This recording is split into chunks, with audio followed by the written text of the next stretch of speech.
Bom dia, Fernandinha. Bom dia, Fernanda. Fernandinha, porque é amiga, querida, tudo bem? Bom dia, Marco. Tudo bem e você? Tudo jóia. Muito obrigado pela participação com a gente aqui nessa segunda-feira. E eu já quero começar. Chegando, Fernanda. Boletim Focus. O que aconteceu? O que está mostrando para a gente o Boletim Focus nessa manhã? Bom, Marco, o Boletim Focus, a gente continua acompanhando aqui, principalmente quando a gente está falando de IPCA, tá? Então, as expectativas para 2022 continuam aumentando, lembrando que o Focus é a mediana das expectativas do mercado, não é uma opinião do Banco Central, tá? E a gente observa hoje o IPCA chegando já a 5,88. Tá? Então o IPCA chegou a 5,60 com as expectativas aí quando a gente observava os impactos de cortes de impostos, principalmente nos combustíveis, e agora volta a subir, tá? Hoje em 5,88. Só que o que chama atenção também é 2023, tá? Que passa de uma expectativa de 4,94 para 5,01. Por que a gente tem que acompanhar isso? Porque influencia diretamente na expectativa da Selic.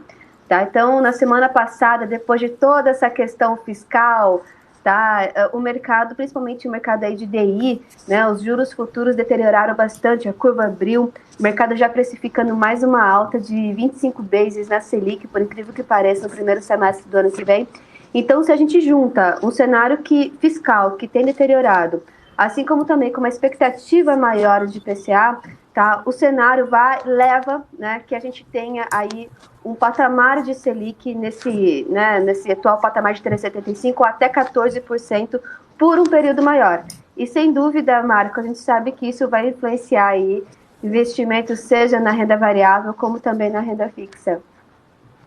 Muito bem, muito bem. Guga, deixa você explorar o conhecimento da Fernandinha aí. Tudo bom, Fernanda? Prazer. A gente não se conhecia. Fernanda, minha questão maior aqui, minha dúvida é muito mais em relação ao ano que vem, né, onde com essa mudança de governo, né, a gente não vai ter esses incentivos, né, em questão de impostos aí no combustível. Né, e essa escalada, essa preocupação de inflação que está lá ao redor do mundo, né, tem aí condições de entrar com mais força também para o Brasil, né, o que deterioraria mais o cenário. Tu enxerga dessa maneira, não enxerga? O que tu está vendo, assim? Porque eu estou vendo aqui o relatório Focus, né, estou com ele aqui aberto, estava acompanhando com bastante entusiasmo, né, todo esse nosso crescimento, essas expectativas de crescimento que nós estávamos para este ano. Desde que terminou ali o segundo turno, né, a gente começou a ver a primeira semana, né, começa uma primeira semana de manifestações, e a gente começa a olhar aqui para as expectativas do relatório Focus, elas que vinham sempre, né, caindo para IPCA, melhorando para PIB, né, elas começam a ganhar uma outra cara. Né? Então, eu queria entender assim mesmo, assim, se nós tivermos uma mudança em toda essa questão de impostos em cima de combustível, né, o que nós podemos esperar para a inflação aqui no Brasil, já que o mundo todo está com medo. A gente estava conversando antes sobre, né, a expectativa de estagflação lá nos Estados Unidos, enfim. Perfeito, Guga. Bom, vamos lá. A gente tem hoje um cenário, falando de mundo, tá, para 2023, de desaceleração econômica. Então, vou te dar um exemplo. Estados Unidos, hoje, as expectativas é de um crescimento de 0,4% e já tem aí algumas casas já colocando, inclusive, aí queda do PIB para o ano que vem, para os Estados Unidos.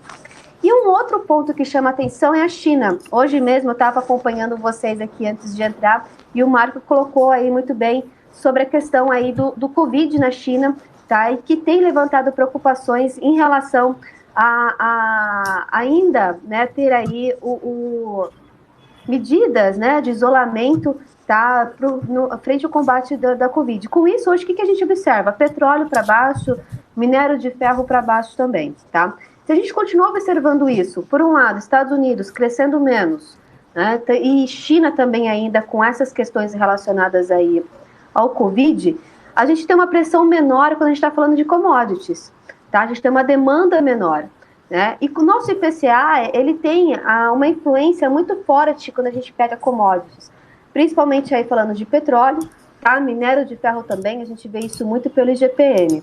né? Então, se por um lado a gente tem um cenário que sim, ele começa a deteriorar porque os impostos começam aí a voltar, principalmente no ano que vem, janeiro, fevereiro, a gente também tem pressão aí de inflação, falando de mensalidades de escolas, assim como também transporte público, que a gente também tem ali um aumento de preços, tá? A gente tem uma pressão muito grande no primeiro trimestre, mas o cenário como um todo é de um mundo desacelerando.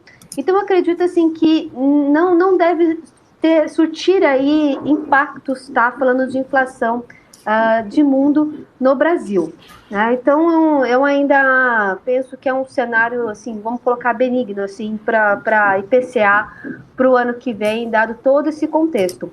O que pode acontecer, Guga, é o mercado aí deteriorar em relação à política fiscal.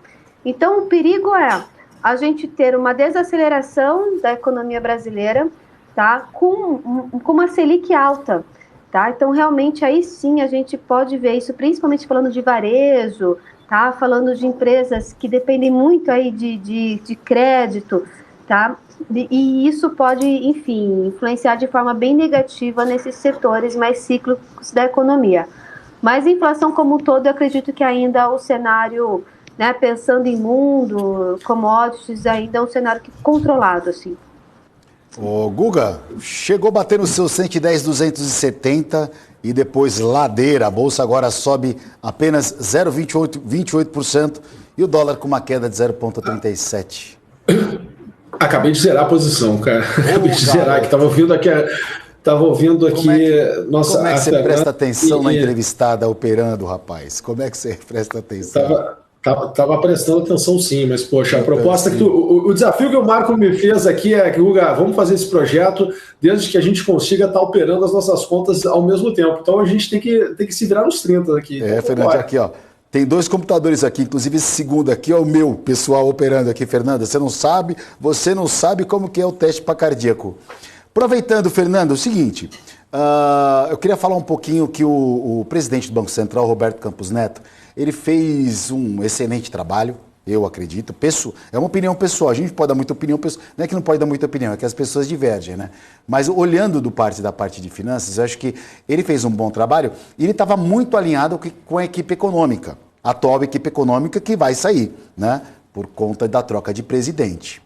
E o presidente do Banco Central, Roberto Campos Neto, disse, olha, a gente não vai mais mexer na Selic, vai estacionar e a gente vai acompanhar, que é daqui para riba, daqui para baixo. Você enxerga que, devido a essa brusca mudança de equipe econômica, comportamento do presidente eleito, o presidente do Banco Central, que é independente, ele possa rever esse conceito e pensar em começar a aumentar de novo os juros aqui no Brasil? Bom, Marco, eu acredito que vai depender muito desse cenário fiscal, tá? O pessoal tem me perguntado muito sobre isso na semana passada, principalmente a gente viu o mercado reagindo a essas questões aí de deterioração, falando de contas públicas, mas eu acredito que não seja conjuntural. Então, por esse motivo, tá, eu acredito que o Banco Central deve continuar na sua política de manutenção de Selic, tá, e começar o corte aí, ou no fim do primeiro semestre do ano que vem, tá, ou no início do segundo semestre. Então, a gente tem uma reunião em junho e a outra em agosto, tá, de Copom. Então, hoje o mercado precifica aí um corte em agosto, tá? Então, eu acredito que isso, enfim, ainda vale, né? Não acredito que toda essa questão aí que a gente vê política, sobre o cenário fiscal, nomes também para o Ministério da Economia, ou Ministério da Fazenda agora, seja uma questão conjuntural. Eu acredito que seja uma questão pontual, então ainda vale aí o que o Campos Neto falou, tá? Para o ciclo da Selic. Uma informação agora para vocês aqui, que chegou agora sintonizando, né? 2, na verdade. Primeiro que a gente está conversando com a Fernanda Manzano, que ela é economista boa aí, tem um trabalho muito bacana, acompanha a Fernanda no Instagram, sempre passando informação, lives, enfim. Muito, muito, muito legal o seu trabalho. E que o Lula permanece em casa hoje descansando após uma laringoscopia realizada ontem no Sírio-Libanês em São Paulo, e a equipe médica vai decidir se ele vai para Brasília ou fica em São Paulo descansando aí? O bom é que ele não fala nada e não causa problema. Não estou querendo criar viés político, apenas que nesse momento, né, ou que as coisas que saiam sempre saiam depois do mercado. Então, parece que a gente não vai ter na parte política aí, o Guga, parece que teremos um dia tranquilo, então, pelo jeito, sem muito alvoroço, a não ser que o vice, o Alckmin, fale alguma coisa. Mas se o Alckmin falar, ele tende a trazer um tom mais pacífico e otimista para o mercado. Né? Eu acho que o mercado ele vem judiando, né, do novo governo, porque ele vem mostrando, olha o quanto já caiu a Bolsa desde que entrou o novo governo, olha o quanto já se perdeu de valor de mercado desde que, né, se teve a decisão das eleições. Então, assim, se Alckmin vier falando, eu, pelo menos, as minhas apostas é que ele tende a trazer, né, um tom mais positivo, mais otimista para o mercado. Perfeito, perfeito. O dólar agora com uma queda, trabalhando na mínima do dia, dólar com uma queda de 0,61% e a Bolsa não indo a mais dos 110 mil pontos, aí trabalhando agora a 109.900 pontos. Fernanda, assim, o mercado financeiro, ele chegou, o mercado financeiro, no modo geral, as pessoas começaram, os investidores, os fundos, vamos colocar os grandes investidores, eles começaram a abrir mão de 2023, praticamente em relação a não crescimento, mas vamos falar de metas. A meta da inflação, até então, estava dentro do eixo, assim como o crescimento do país. Mesmo assim, o Banco Central começou a analisar 2024 para redução aí dos juros, né? A gente sabe que depende de um monte de variáveis aí, a gente está vendo esse movimento da China, né? Essa questão da estagflação nos Estados Unidos, aí você mesmo mencionou também o não crescimento do PIB americano no que vem, isso é muito ruim para a economia mundial. Mas o mercado financeiro começa a olhar apenas 2024 e abre mão de 23, ou seja, você acredita que ainda há tempo dentro de um cenário ou dos dados que têm saído na economia, em que 2023, sim, é um ano que a gente pode acreditar numa melhora em relação ao crescimento do país, em relação às metas de inflação e uma diminuição até mesmo da Selic para o ano que vem. Como você enxerga isso?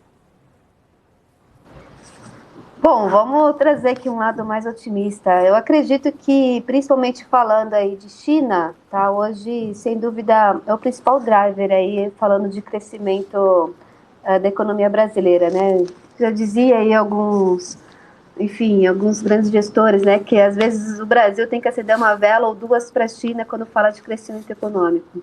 Então, se a gente tiver, sim, aí uma demanda maior, tá, falando de China, um controle aí em relação à pandemia, à Covid lá na China, tá, possivelmente a gente tem, sim, um cenário positivo para o Brasil.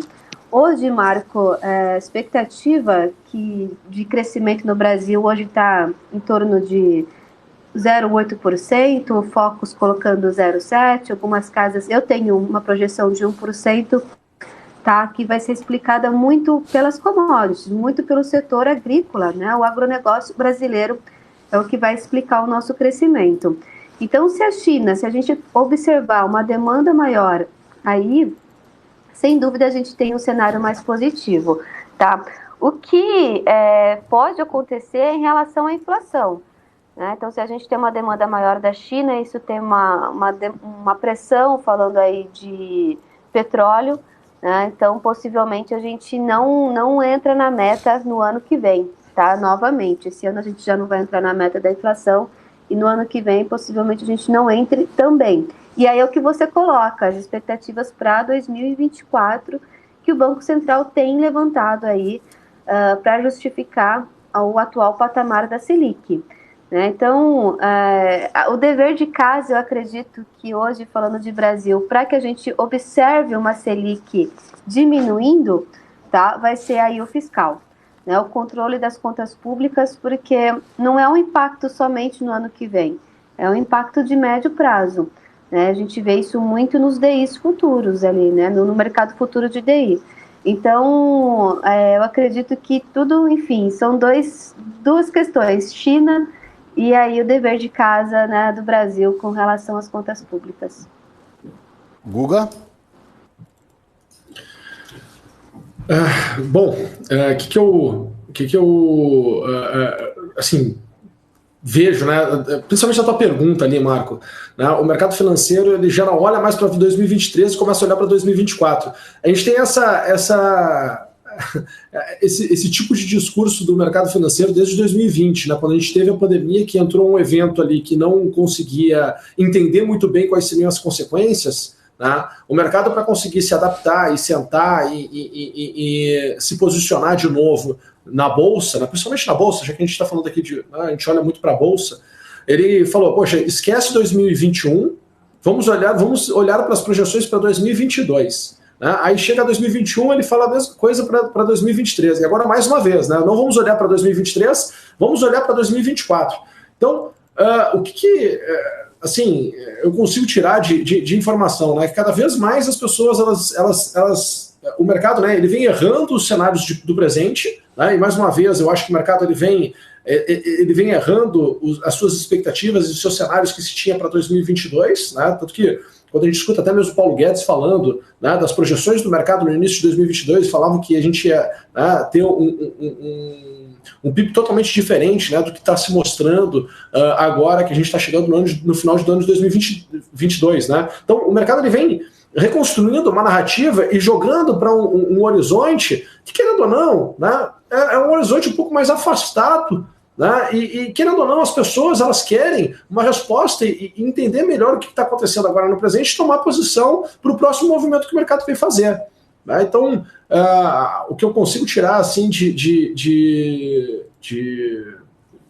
percepção, assim, de momento, né, Marco e Fernanda, é muito mais assim como o mercado vem construindo as suas narrativas. Né? E isso me preocupa bastante, né, porque a gente mostra, né, ao meu ver, que está se entendendo muito pouco desse novo mundo que a gente está vivendo. Né? Esse novo mundo onde a economia vem se movimentando e se moldando muito rápido, né, de acordo com novos eventos que vão surgindo.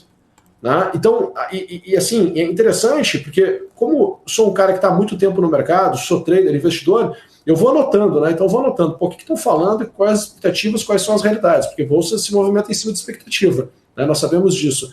Então, mais uma vez, eu acredito que os especialistas, os analistas, né, assim, estão jogando para um horizonte mais afastado, e para chegar nesse horizonte mais afastado, né, muitos eventos novos vão surgir, e isso vai fazer com que a realidade, quando chegar lá naquele momento, vai ser diferente do que a gente está imaginando hoje. Perfeito, Guga. Fernanda, existe algum setor hoje que a gente pode considerar que seja um investimento de proteção? Não é o Bitcoin, com certeza, né? Interessante. Eu acredito aí, falando em hedge, né, a gente olhar aí, enfim, ouro, tá? Eu acompanho muito ouro e acabo relacionando a dólar, tá? Lá fora, as treasuries também, que a gente vê que está muito pressionada. Então, realmente, aí tem um movimento que pode começar de forma mais brusca, falando dos Estados Unidos, tá? Então, para hedge, né, olhar o ouro, dólar pode ficar ainda forte com os Estados Unidos subindo juros, né? A expectativa hoje é que continue subindo juros pelo menos até março do ano que vem, chegando aí a 5,25, né, um intervalo de 5 e 5,25. Isso acaba fortalecendo o dólar, dado que a gente vai continuar com a manutenção da Selic aqui. Tá? Então, falando de hedge, eu acredito aí nesses dois ativos aí. Guga, última pergunta para a gente, para a reta final com a Fernanda aí. Por favor, fica à vontade.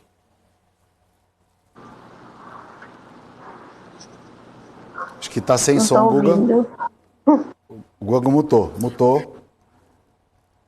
Mutado.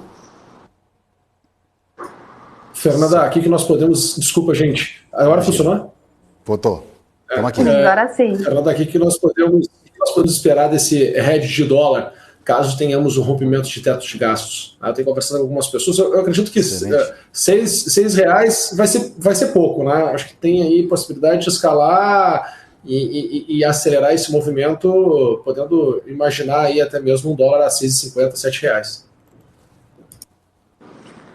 Para curtíssimo prazo, pode sim, né? Pode sim. É interessante você falar isso, que a gente brinca que o câmbio foi feito para humilhar os economistas, né? Então, literalmente, é uma variável muito difícil aí para a gente controlar, né? Não tem banco central que controle o câmbio. Então, se a gente observar essa questão aí do teto, isso aumenta o risco fiscal do Brasil, tá? E então, aí quem é trader, quem aí acompanha o mercado, acompanha o CDS, tá? De 5 anos, tá? Quanto maior é o risco fiscal, e quanto maior esse risco fiscal, mais fuga de dólares a gente tem, né? Então, com essa fuga de dólares, a gente tem uma depreciação do nosso câmbio.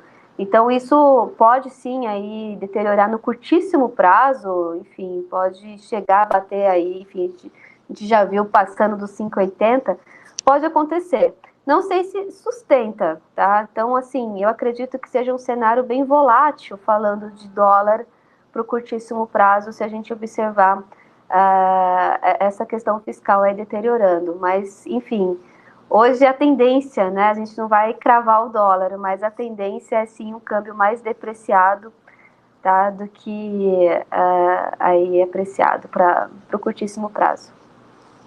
Se acertar o dólar daqui 10 minutos, eu te dou um prêmio. Porque eu vou te falar uma coisa, o dólar, você imagina, a gente não consegue prever o dólar em 10 minutos, que dirá no final do ano, daqui dias. Daqui um ano, então, é um sonho impossível. Dólar que nesse exato momento cai 1,05% nas mínimas. E a Bolsa voltou a subir 110 mil pontos, 475 na máxima, com uma alta de 0,84%. O mercado está igual o Ronaldinho Gaúcho hoje, meu. Estou olhando para um lado e tocando para o outro aqui, porque está destoando lá fora. Eu só quero abrir a plataforma aqui, para ver a cotação lá fora, para ver se mudou algum cenário lá, porque aqui está tendo uma vida própria, né? Acho que começou. Na verdade, piorou. Black Friday. O Black Nasdaq Friday caindo 0,87.